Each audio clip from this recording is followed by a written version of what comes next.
Bienvenidos a todos y a todas. Somos Eclosionar y esta noche vamos a presentar cuestiones vinculadas a la realidad social y económica de nuestro país. Pero más importante es que vamos a abordar medidas para superar las presentes dificultades de contexto. Mi nombre es Axel Cantón y voy a ser el moderador de esta jornada. Les agradecemos a todos y todas por su presencia. Les pedimos que pongan sus celulares en modo silencio y esperamos que disfruten del evento. Vamos a presentar al primer orador de esta noche. Él es Sergio Echaralcuri. Sergio nació en Lanús. Tiene formación en periodismo, ciencias sociales y humanísticas. Sergio tuvo un programa de radio destinado a la divulgación del ingreso ciudadano. Durante la emisión del mismo entrevistó a los principales intelectuales en el plano local e internacional, así como a grandes referentes vinculados a esta materia. Muchos de ellos vinculados a la Red Global de Ingreso Ciudadano, la Red Renta Básica, la CEPAL y la Red Argentina de Ingreso Ciudadano, entre otros. También, en varias emisiones radiales, dialogó con muchos integrantes de la comunidad política con el objetivo de lograr la visibilidad del ingreso ciudadano en nuestro país. Lo recibimos con un fuerte aplauso.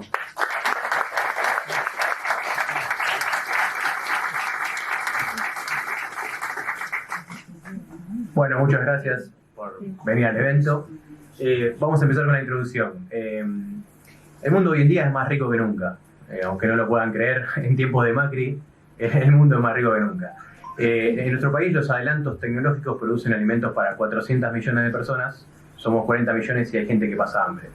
Por lo tanto, se hace imperioso socializar esta abundancia en forma de un ingreso ciudadano para acabar con la pobreza estructural de décadas. O sea, si se implementara un ingreso ciudadano hoy en día acá, ahora se acabaría con la pobreza nada más y nada menos. Existe un mezquino desacople entre el avance de la tecnología y el avance de nuevos derechos sociales, o entre el avance de la tecnología y la mentalidad propia de otras épocas. Lo que necesitamos, siguiendo en esta línea de pensamiento y haciendo una analogía tecnológica, es como que nos estamos subiendo a autos autónomos y todavía nos pensamos conductores de carretas a caballo. Necesitamos nuevos derechos del siglo XXI, derechos que reflejen esa hiperproductividad tecnológica, esos cambios introducidos ya hace un tiempo en la matriz productiva. Bueno, ya que nombramos el ingreso ciudadano, vamos a dar su definición más acertada. Es una asignación monetaria estatal pagada como derecho de ciudadanía a cada miembro de pleno derecho o residente acreditado, es decir, a los ciudadanos, sin tener en consideración si la persona es rica o pobre o cuáles fueran sus fuentes de ingreso, si tiene un empleo remunerado, con quién conviva y el culto que profese. Es decir, en pocas palabras, es una asignación pública, incondicional, dirigida a toda la población. Acá se pueden establecer sus características. Debe ser universal porque es la única forma de garantizar de que nadie caiga por debajo del umbral de pobreza. Hace 3 años Claudio Lozano nos había dicho que de la totalidad de las asignaciones, 2.800.000 chicos quedaban por fuera de las prestaciones. Entonces esto no hace más que corroborar de que tiene que ser universal. Pero además, los subsidios condicionados, que reciben ese nombre porque justamente el perceptor se tiene que ajustar a la condición estipulada por el Estado para percibir la asignación, se brindan ex post. ¿Esto qué quiere decir? Que justamente la persona tiene que presentar la condición para recibir la asignación. O sea, tiene que estar presentado el problema para combatir el problema. Tiene que haber pobreza para combatir la pobreza. El ingreso ciudadano, al ser universal y pretender con eso que nadie caiga por debajo del umbral de pobreza, lo que pretende es que no haya pobreza, no que haya pobreza y combatir la pobreza. Por lo tanto, se brinda ex ante, o sea, antes de que ocurra la pobreza y ocurra el problema. Tiene una función profiláctica, preventiva. Bueno, después tenemos que es incondicional. Debe ser incondicional porque es la única forma de superar la trampa de la pobreza. ¿Qué es la trampa de la pobreza? Cuando una persona tiene determinado nivel de ingresos y el Estado lo asiste con una asignación, si luego consigue un trabajo y con la remuneración del trabajo se sitúa por encima de ese nivel, el Estado, al salir de esa condición preexistente, le quita la asignación y si pierde el trabajo se queda sin nada. En cambio, el ingreso ciudadano, al ser incondicional, no es incompatible con otras fuentes de ingreso. O sea, la persona puede buscar trabajo y no tener miedo a perder el ingreso ciudadano. A menudo nos dicen que determinadas personas son planeros, se prenden de la teta del Estado, son vagos. En realidad eso es un prejuicio porque un gran porcentaje de este sector de la población tiene miedo a perder la asignación, por eso no busca trabajo. Por lo tanto, el ingreso ciudadano promueve la búsqueda activa de empleo y combate la informalidad. Con respecto a la informalidad, el ejemplo más común son, por ejemplo, las empleadas domésticas, que le piden a sus empleadoras que la mantengan en negro para no perder la transferencia condicionada. En el país hay un 76% de empleadas domésticas en la informalidad. Miren qué bien que les vendría un ingreso ciudadano. Y después, no sé si están al tanto, que hace 2 o 3 días organizaciones sociales se movilizaron desde el Obelisco al ANSES a reclamarle a Emilio Basavilbaso, el titular de este organismo, que había muchas dificultades, muchos requerimientos para tramitar las asignaciones y tardaban como 2 o 3 meses en poder conseguirlas. Si hubiera un ingreso ciudadano implementado, lo recibirían, lo cobrarían en el acto, porque justamente es incondicional y universal. Bueno, luego tenemos que erradica la pobreza. Sí o sí la cuantía se debe situar por sobre el umbral de pobreza. Si hoy implementáramos, como dije, un ingreso ciudadano, no habría más pobreza estructural. También Claudio Lozano nos había dicho hace 3 años que para hacerlo universal dentro del grupo etario de la niñez se tenía que destinar un 3% del PBI. Hoy la cifra debe ser otra, pero sigue siendo pequeña seguramente, por lo tanto es una cuestión de voluntad política. Es un derecho de ciudadanía. La única condición para poder cobrarlo, al igual que el sufragio universal, que para poder votar hay que ser ciudadano, para poder cobrar el ingreso ciudadano hay que ser justamente ciudadano o residente acreditado.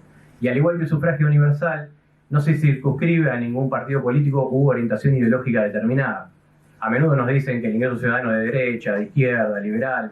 El ingreso ciudadano per se no tiene ninguna ideología. Los que tienen ideología son sus promotores y la financiación específica que promueven. La financiación de izquierda lo que pretende es eliminar todas las prestaciones sociales y que vayan a parar al ingreso ciudadano, y además, conjuntamente con la implementación de un ingreso ciudadano, que el Estado siga invirtiendo en políticas destinadas a la salud, a la educación, que no se achique el estado de bienestar. Por otro lado, se debe cobrar un impuesto en los tramos superiores de ingreso, un verdadero impuesto a la ganancia, no como el de ahora, concretamente en el 20% más rico, y que eso se redistribuya al 80% no estrictamente rico, que es el que sale ganando. Los ricos pierden porque pagan más de ingreso ciudadano para poder financiarlo que de lo que reciben. Acuérdense que al ser universal también lo reciben los ricos. La BIEN, que significa Basic Income Earned Network, que es Red Mundial de Ingreso Básico, que nuclea todas las filiales oficiales de todos los países, se pronunció hace poco a favor de la financiación de izquierda. Y bueno, luego tenemos la característica más importante, que es que dota de libertad a la gente y que confiere una diferencia, conforma una diferencia sustancial con los subsidios condicionados. Cambia las relaciones intersubjetivas de subalternidad. El ingreso ciudadano se basa en una corriente filosófica que tiene más de 2300 años, que es la republicana, y que tiene 2 vertientes, la democrática y la oligárquica. A la democrática suscribían personajes históricos como Aristóteles, Cicerón, y a la democrática, por ejemplo, Robespierre, Protágoras. La que nos interesa a nosotros es la democrática. La democrática lo que dice básicamente es que toda la población tiene que tener la asistencia material garantizada para no depender de un otro para sobrevivir. O sea, para no ser sujeto de derecho ajeno, para no estar a merced de la discrecionalidad de otro particular. ¿Esto cómo se traduce? Una persona, por ejemplo, cuando va a buscar trabajo y no tiene la asistencia material garantizada, depende del que se sienta detrás del mostrador, del empleador, para poder sobrevivir. Entonces, a menudo es objeto de extorsiones tácitas o explícitas, como las del tipo, si no te gusta este trabajo con estas condiciones precarias, detrás de la puerta hay un montón que quieren ocupar tu lugar. El famoso ejército industrial de reserva de que hablaba Gramsci. Si el trabajador tuviera la asistencia material garantizada, aumentaría sustancialmente su poder de negociación frente a la patronal, ya que el empleador, consciente de esta situación, de que su supervivencia no depende de su voluntad, de la voluntad del empleador, el trabajador podría negociar mejores condiciones de trabajo o rechazar ese trabajo basura, de mierda, por un trabajo más digno, más propio, más estimulante. Por otro lado, lo que permite también el ingreso ciudadano es complementar una remuneración de un trabajo part-time, de medio tiempo, por el ingreso ciudadano, y la persona tendría más tiempo libre para dedicarlo al ocio creativo, a estudiar, a lo que quiera la persona. Por lo tanto, el tener la asistencia material garantizada da libertad a la gente, al ciudadano, para hacer lo que realmente quisiera hacer en su vida. Juan Parrish, que es un filósofo belga, que es uno de los cofundadores de la BIEN, uno de los precursores en la difusión de la temática, habla que existen 2 tipos de libertades, la libertad formal y la libertad real. La formal es la de los papeles, la de las garantías constitucionales, la de la igualdad ante la ley, la jurídica. La real es justamente la que nos permite hacer lo que realmente quisiéramos hacer en nuestra vida. En la actualidad hay libertad formal, no hay libertad real, porque un tipo que va a buscar trabajo y tiene que aceptar un trabajo precario para poder ganarse la vida, no es libre de elegir lo que quiere para su vida. Por lo tanto, esto es una ficción jurídica, un invento del liberalismo que con el pretexto de universalizar la libertad, la universalizó en el plano formal, no en el plano real. No hace falta ser un economista, o sea, basta con mirar los niveles de redistribución de la riqueza, de desigualdad, o ser un economista así y mirar los índices de Gini para ver que la libertad real no existe, no es tal. Este es un triunfo del liberalismo que logró disociar el concepto de libertad de las condiciones materiales de existencia. En la antigüedad o en la historia, esto estaba más claro. Las condiciones materiales o la propiedad daba libertad a la gente. No estaba esta confusión. De hecho, en el republicanismo oligárquico de la antigua Grecia, los que tenían posesiones eran los que no trabajaban, los que se dedicaban a participar del Senado, a hacer filosofía, y los desposeídos y los esclavos eran los que trabajaban. Y el trabajo era considerado una forma de castigo. Según Aristóteles era esclavitud a tiempo parcial. Eran un poquito más pillos que nosotros, ¿no? La pasaban mejor. Por lo tanto, de esta mención histórica se puede inferir también que el tener la asistencia material garantizada confiere un estatus político a la persona. Le permite participar de la vida cívica, ejercer la virtud ciudadana. No solo le da independencia material, sino que le da una existencia social. Por otra parte, el concepto de libertad que tenemos naturalizado también proviene del liberalismo, tomado de Blackstone en el siglo XVIII, que a su vez él lo tomó del derecho romano, y que dice que la propiedad es el dominio exclusivo y despótico que una persona exige y ejerce sobre las cosas externas del mundo exterior. En este dominio despótico se puede ver un deseo de acumulación voraz sin tener en cuenta al prójimo. El republicanismo, en cualquiera de sus dos vertientes, incluso en la oligárquica, lo que proponía era que la propiedad no esté tan polarizada, tan concentrada en un puñado de individuos que sean capaces de disputarle el destino de la nación al resto de los ciudadanos y coartarle su libertad. ¿Qué es lo que pasa hoy en día? Los grupos económicos ponen gobiernos, hacen boicot económicos, determinan la política económica a seguir. Robespierre a este respecto decía que la propiedad confería libertad, pero siempre y cuando esa propiedad no interfiriera con la propiedad de terceros, sus derechos y libertades. Bueno, vamos a pasar ahora a los beneficios. Perdón, me salté una diapositiva. Esta es de la que estaba hablando. Supera la trampa de la pobreza, ya lo dijimos, promueve la creación de microemprendimientos. ¿Qué pasa? Hoy en día hay aversión a invertir en microemprendimientos por miedo a que vaya mal y que la persona quede desamparada materialmente. Con un ingreso ciudadano podría pasar lo mismo, podría perder la inversión, pero seguiría recibiendo un flujo constante de dinero. Y aparte no se olviden que la existencia material seguiría estando garantizada. Combate el clientelismo político. Hoy en día toda la diversidad que hay de planes hace que no haya control. Acuérdense que dije que todos los planes se eliminan y la plata va a parar al ingreso ciudadano. Por lo tanto hay un control más central y no queda sujeto a la discrecionalidad periférica de los punteros. Concilia el trabajo voluntario con el reproductivo y el empleo remunerado. ¿Por qué? Justamente al permitir la proliferación de trabajo part-time, la gente va a tener más tiempo para dedicar a estas dos actividades. Aumenta la capacidad de negociación frente a la patronal, ya lo dijimos. Otorga libertad republicana para decidir lo que nos gustaría hacer, lo dijimos. Posibilita un contrapoder en el seno familiar e independencia material de la mujer. Lo de la independencia material de la mujer tiene que ver con que a veces hay mujeres que están en entornos familiares violentos y dependen materialmente del marido violento. La instalación de un ingreso ciudadano conforme con políticas sociales y asistencias sociales y psicólogos podría ser una llave de salida de esa persona de ese entorno violento. Y el contrapoder, porque bueno, estamos en una sociedad obviamente patriarcal y el poder económico en su mayoría lo tiene el hombre, y la mujer de esta forma estaría empoderada económicamente y conformaría un contrapoder dentro del seno familiar. Erradica la pobreza y la indigencia, lo dijimos, posibilita la redistribución de la oferta laboral y la reducción de la jornada.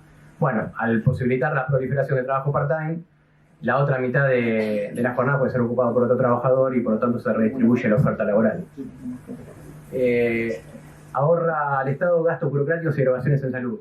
Los gastos burocráticos, hay estudios en Europa, por ejemplo, que dicen que de 2 euros, uno va a parar al sistema, a la burocracia, a pagar al inspector, del inspector que corrobore que el perceptor se ajusta a la condición estipulada por el Estado, y otro va al perceptor. De esta forma iría todo el perceptor.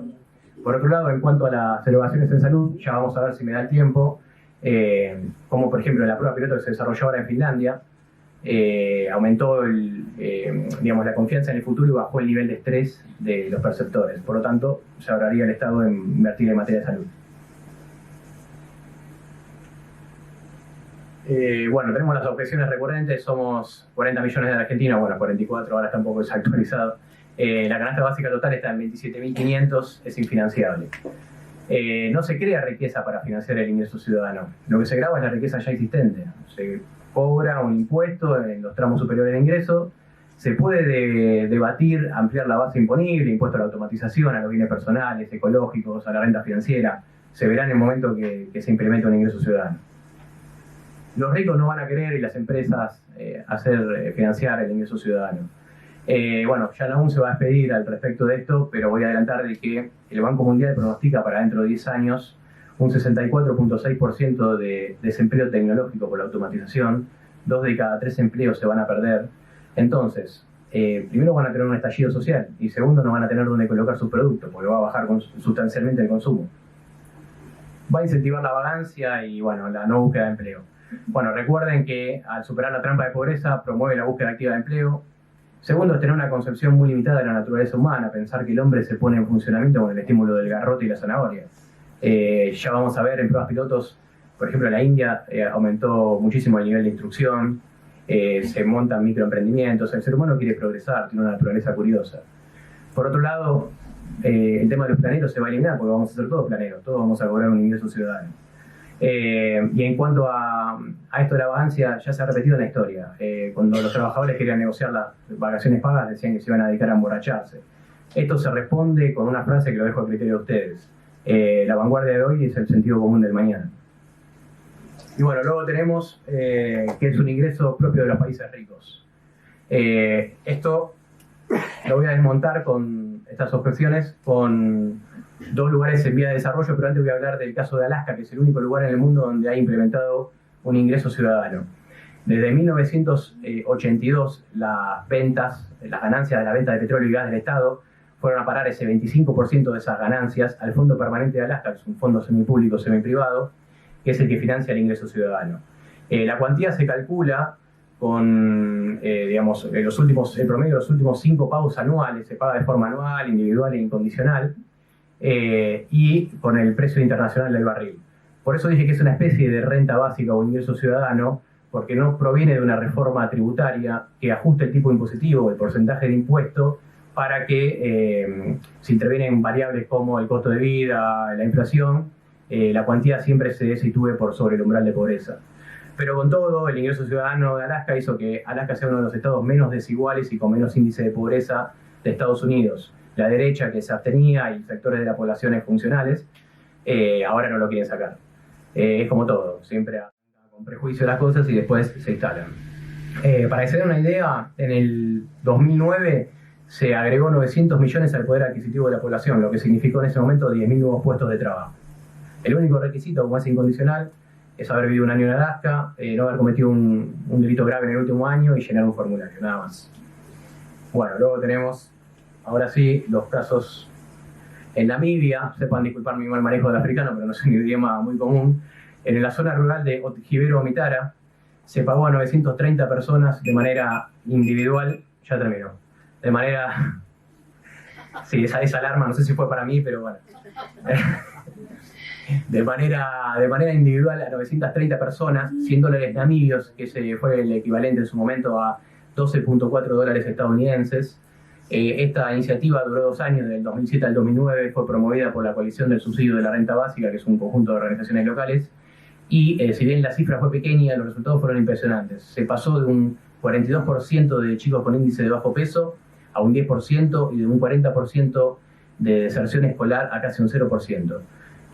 Bueno, se crearon nuevos microemprendimientos y al aumentar el poder adquisitivo de la población, los productos de estas empresas encontraron nichos y nuevos mercados, digamos.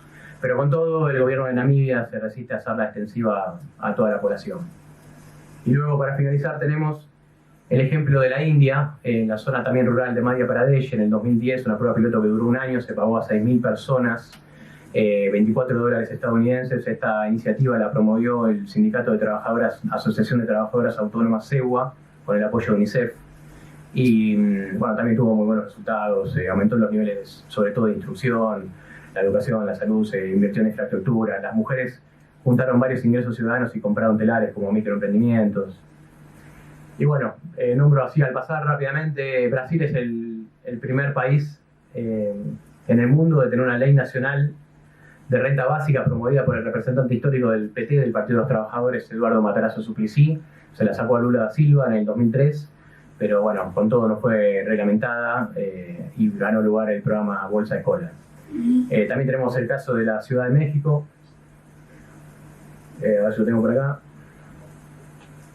En la Ciudad de México hay una pensión no contributiva para adultos mayores que es universal dentro de ese grupo etario, es para adultos mayores de más de 68 años. Y bueno, el último reglamento fue que se destinó a un universo de 410.000 adultos mayores y los resultados fueron muy positivos. Aumentó el poder de autodeterminación, la libertad, el respeto dentro de la familia, la visibilidad pública de esas personas, la salud, la nutrición. Bueno, tuvo muy buenos resultados. Bueno, la nación Cherokee, Finlandia, hubo un experimento ahora hace poco que fue muy resonante.